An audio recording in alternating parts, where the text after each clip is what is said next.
Okay. 3.6, we're talking about stuff called rational functions. All that is a grown-up way to say a fraction.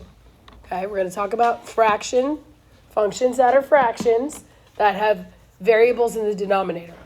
This first sheet says it's a cheat sheet. You should screenshot this and put this next to every single example that we do. You should put it next to every example that you do on WebAssign. You should put it next to every example that you do on your quiz review. You will not be able to use this on your quiz. You have to know all this stuff. Excuse me. God bless you. So that's why it's super important that you guys have this next to everything that we do so you can keep referring back to it. I'm going to go through each thing right now, and then I'm going to do examples of all of them. But we are going to focus on algebraically finding all these things. We are not going to graph these things right now. Later on in the semester we will, but right now we're just focusing on how to find all this stuff. So you're going to be given a rational function, and again, it's just a grown-up fraction, and you'll have a question that says find the domain, find the vertical asymptotes, find the slant asymptote, that sort of a thing. When I say find the domain, this little cheat sheet tells you exactly what to do. How do you find the domain? What does it say to do? Set what? Denominator not equal to 0. If I say to you find the vertical asymptotes, then you're going to look where? Denominator, you set it equal to 0. Horizontal asymptotes, there's some rules here that we're going to follow, and I'll talk about in a second. If I tell you to find the slant asymptote, you're going to use long division. How do you find the y-intercept? You plug in 0 for x. How do you find the x-intercept? You set the numerator equal to 0. How do you find holes? You factor the numerator and the denominator, and what they have in common is where the hole is, and you solve it. So algebraically, we're not doing anything new. We're going to factor, we're going to plug in 0 and solve stuff. Nothing algebraically is new. It's just a matter of knowing what to use when. So everybody take a picture of this, put it next to every example we do so you guys can follow along. So let's talk about what rational functions are and what asymptotes are. Then we'll get into the algebra behind this. All right, a rational function is just a grown-up fraction. It's a fraction that you'll have to solve. It's an expression like x squared plus 7 over 3x minus 1. Right? That's a rational expression or a rational function if it's f of x equals. To where all it is we've seen these before. You're just going to find all the different stuff that's on that cheat sheet to be able to graph this, which we'll do later. Rational functions have something called asymptotes. Asymptotes are lines, or boundary lines that a function gets really, really, really close to, but doesn't touch it when it's graphed. So there's vertical asymptotes. You guys notice it's a boundary line that is up and down. It's vertical. What axis does a vertical asymptote cross? It crosses the x-axis. So your vertical asymptote is an x equals line. And it's just a boundary line that your function gets really, really close to, but never touches. Also have something called horizontal asymptotes. A horizontal asymptote is left and right, so it's a y equals line. All right, sometimes a function can cross a horizontal asymptote, but it will never cross the vertical one. That's where the function is undefined. It's not that it equals 0, it just doesn't exist at that point. All right, so here's what we're going to focus on. We're going to focus on the algebra behind all this stuff. So this is what I'm saying. You should have a picture of that cheat sheet and stick it right here on this page. You're going to have questions on your quiz that looks like this, and it's going to say, find the vertical asymptote and the horizontal asymptotes. You have to know how to find them. So look at your cheat sheet. What does it say to do? How do you find a vertical asymptote? You set the denominator equal to 0. So your vertical asymptote, I'm going to call it a VA. It's that vertical line or lines that your function gets really, really close to but doesn't touch. So I have 2x squared plus 3x minus 2 equals 0.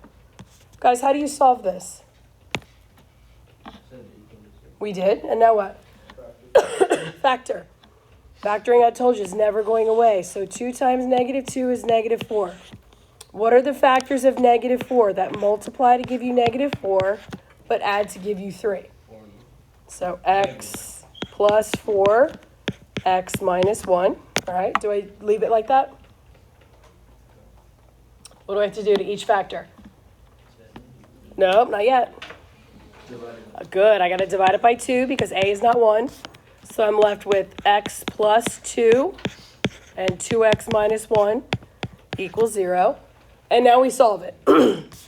So I get x equals -2 and x equals positive 1/2. Those are your vertical asymptotes.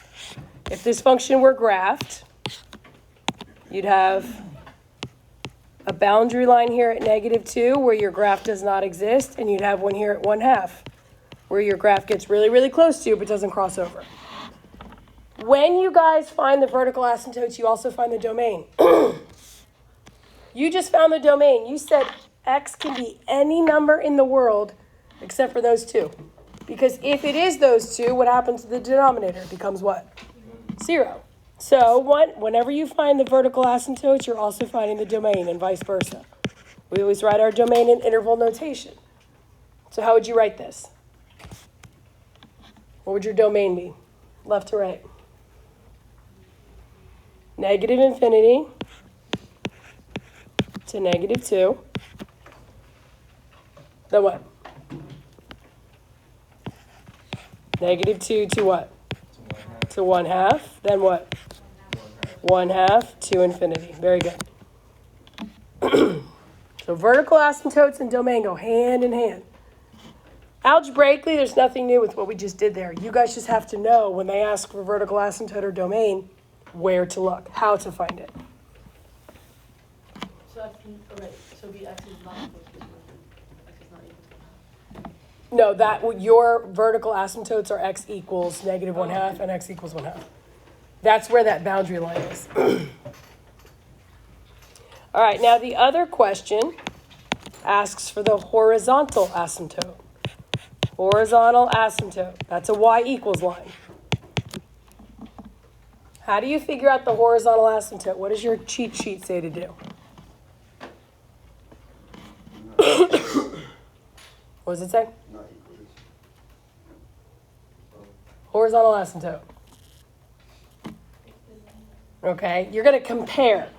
There's 3 things this could be. Could be y equals 0, could be none, or it could be a number over a number.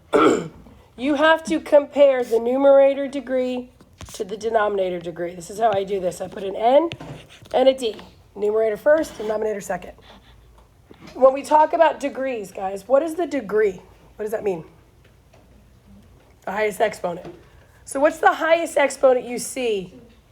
2, good, in the numerator. What's the highest exponent you see in the denominator? 2. Now you write a comparison statement. Is 2 greater than 2? Is 2 equal to 2? Or is 2 less than 2? 2 is equal to 2. So now you look at your cheat sheet. What happens when the numerator degree is the same as the denominator degree? What's your horizontal asymptote? The leading coefficient of the numerator. What's the number in front of x squared in the numerator?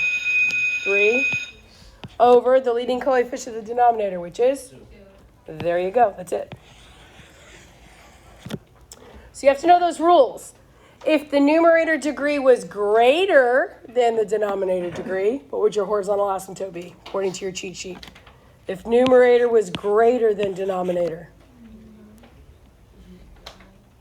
It's none. Good. If the numerator degree is less than the denominator degree, what is it? Y equals 0. Those are the only 3 possibilities. But you need to know how to compare and what it means. All right? Okay? All right, scooting along. Don't worry about graphing. We're not going to do that right now. We're going to state the domain and find the intercepts. So look at your cheat sheet. How do you find the domain? Where do you look? Denominator. We set that denominator equal to what? Okay? So for your domain, you say x squared plus x minus 2 equals 0.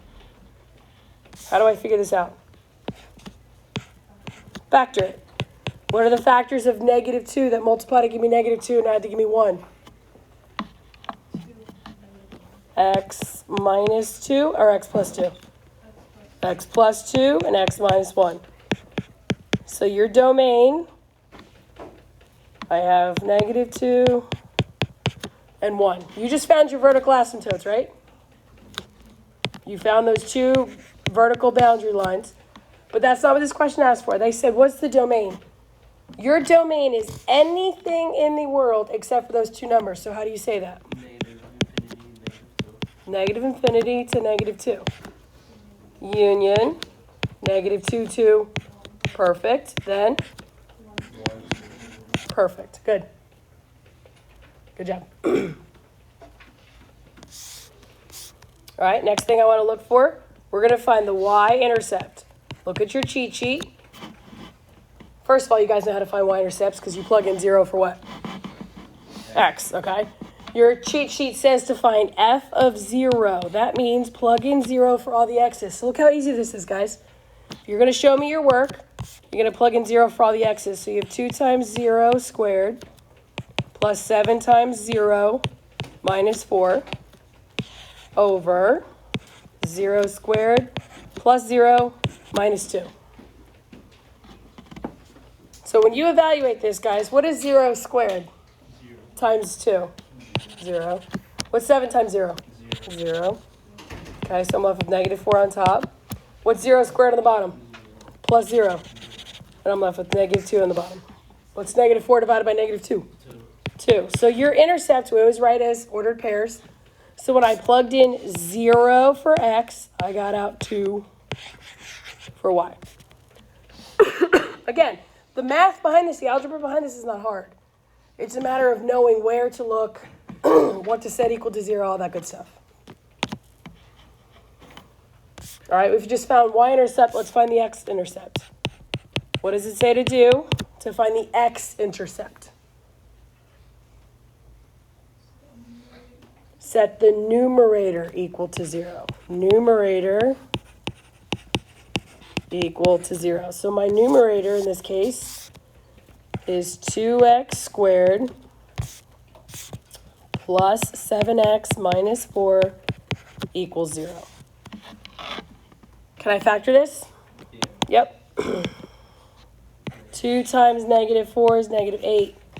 What are the factors of -8 that multiply to give me -8 but add to give me 7? X plus 8, x minus 1, okay? Do I leave it like that? What do I do? Perfect, divide both by 2. So x plus 4, 2x minus 1, set equal to 0. And now I solve, yeah? So I have an intercept at -4, and I have an intercept at 1/2. How do I write that? How do I write those two x-intercepts? -4 comma 0 and 1/2 comma 0. Perfect. Good job. Anybody have any questions so far? That's why it's so important. You guys have got to know what to look for and where to look. You will not have this on your desk, on your phone, in your lap, nowhere. Scooting along. Holes. The holes of a function, something like this. I have a graph, and it's where part of the function does not exist. It's like a little gap. So algebraically, what does it say to do to find the holes? What do y'all do? Okay, so we're going to factor the numerator and the denominator fully. So if I look at letter A, I have x minus 3 on top. What can I do on the bottom? Take out an x, good, and you're left with what? X minus 3. All right, now I've fully factored it. What do you guys notice? I have an x minus 3 on top and at the bottom. That is where your hole exists, guys. So you would take that and you say, okay, x minus 3 equals 0. So you have a hole at x equals what? 3. Perfect. So if you were to have a graph of this, there would be an open circle at x equals 3. The graph does not exist there. All right, let's look at B. Same thing, finding holes.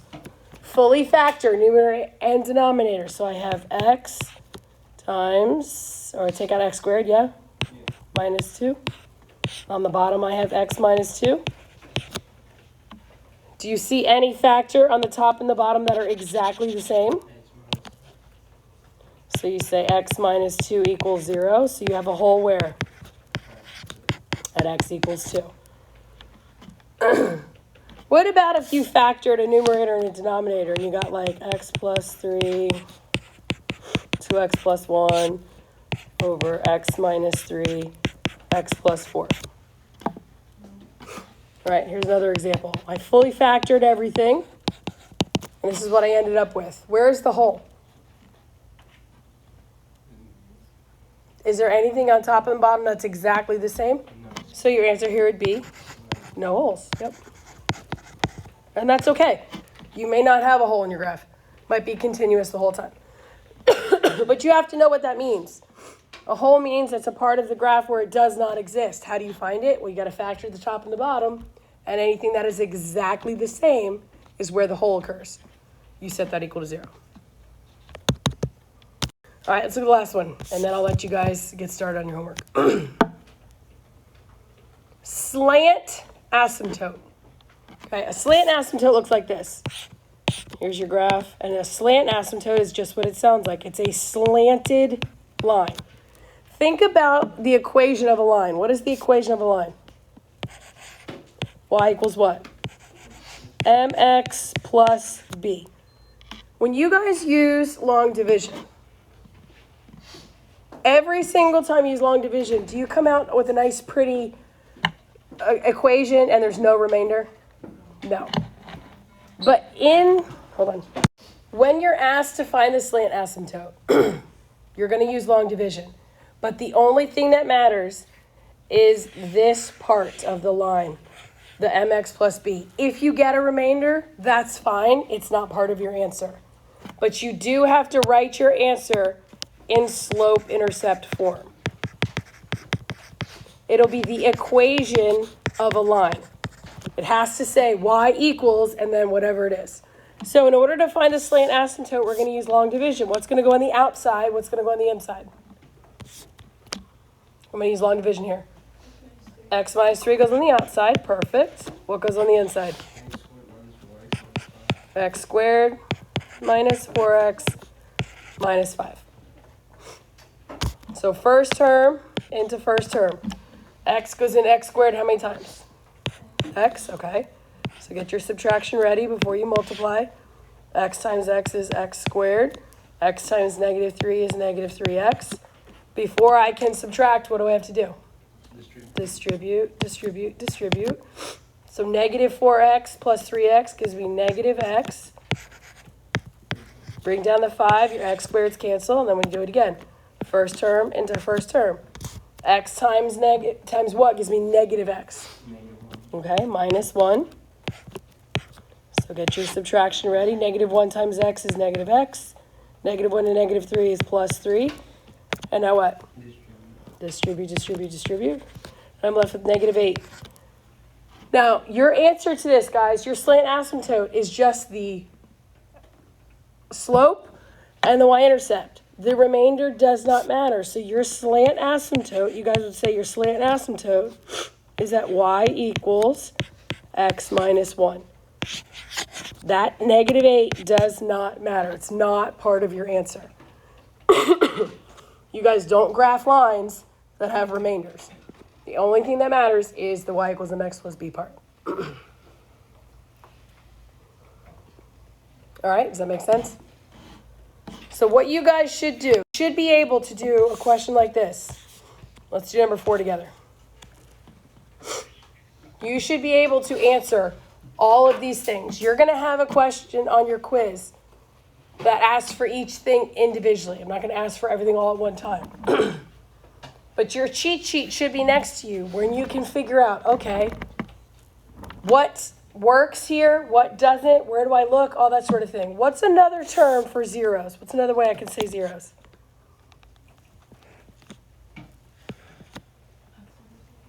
X-intercepts, good.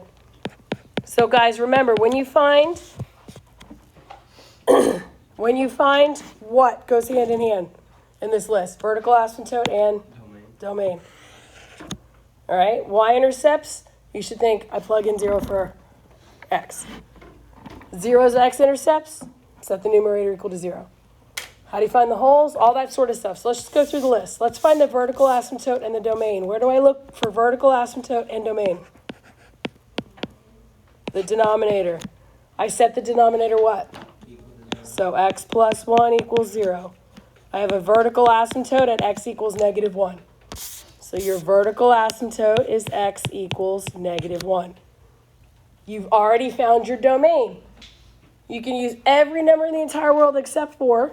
So your domain would be negative infinity to negative 1, negative 1 to infinity. Agreed? Okay. How do you find the horizontal asymptotes again? Compare. Compare what? Okay, so the numerator to the denominator. What's the numerator degree? 2. What's the denominator degree? 2 is what then 1? Okay, look at your cheat sheet. If the numerator degree is greater than the denominator, what's your horizontal asymptote? So you write none. It's not 0, it's none. How do you find the holes? Okay, factor the numerator, factor the denominator. Denominator's already factored. Are there factors of negative 5 that multiply to give me negative 5 and add to give you 4? What? X plus 5 and x minus 1. Okay, are there any holes? Nope, no holes. How do you know there's no holes? There's no common. Good. All right, how do you find the y-intercept? All the x's, plug in 0. Okay, so your y-intercept is 0 squared plus 4 times 0 minus 5 over 0 plus 1. Right? All right, so this cancels, so you have negative 5 over 1. So how would I write my y-intercept is at negative 5? 0, negative 5. Good. Plugged in 0, got out negative 5. Perfect. All right, we have 2 more things to answer. How do you find the zeros or the y-intercepts?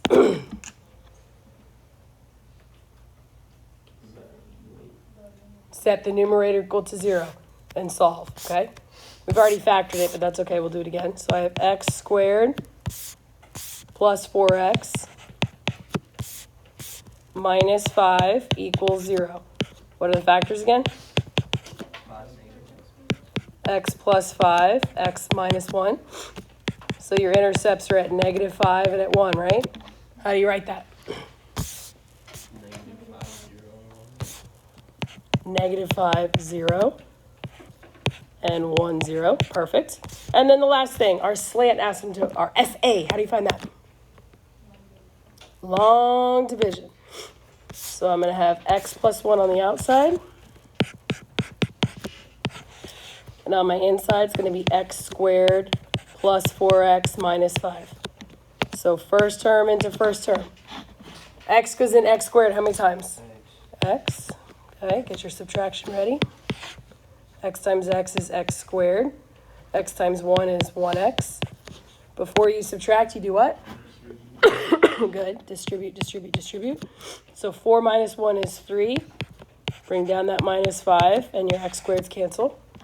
So now first term into first term. X goes into 3x how many times? Plus 3. Good. 3 times x is 3x.